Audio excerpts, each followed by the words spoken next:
Google has a secret it really does not want you to know. The one technology that could destroy the company. Google built it first. But to see how big that mistake was, you first have to see how big Google actually is. 1998. Two students in a garage build a machine that decides how the entire planet finds information. They called it Google. 25 years later, that little search box prints money. One product, hundreds of billions in revenue, every single year.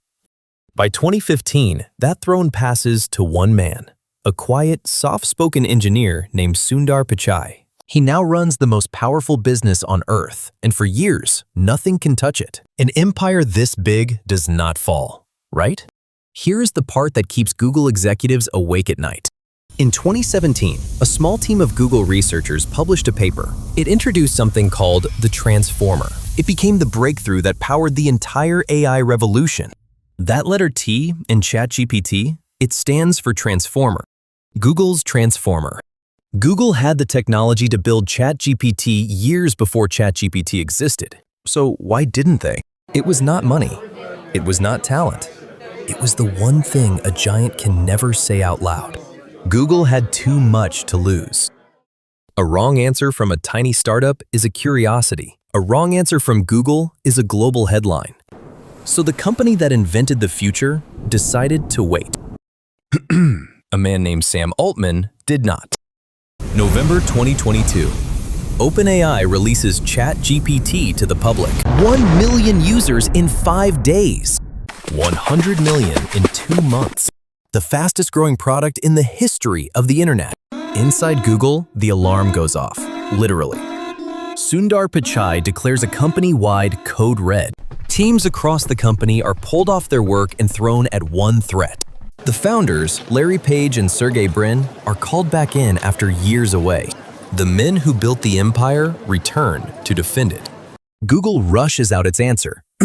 They call it Bard.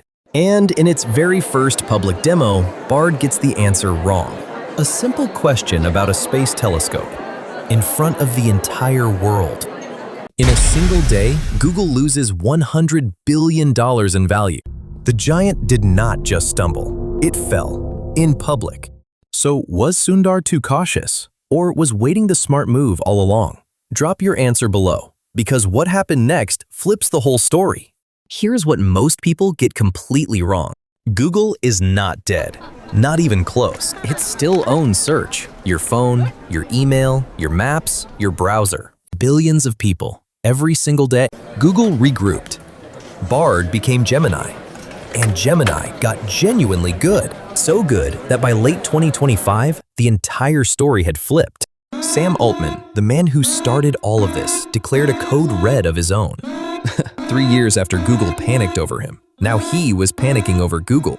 25 years ago, Google changed how the world finds information. The real question now is, who controls it? And for the first time, Google is not the challenger. It is the giant everyone else is trying to beat. If this story made you think, subscribe. We break down the biggest power moves in AI, tech, and business, so you see what most people miss. Hit subscribe, and we'll see you in the next one.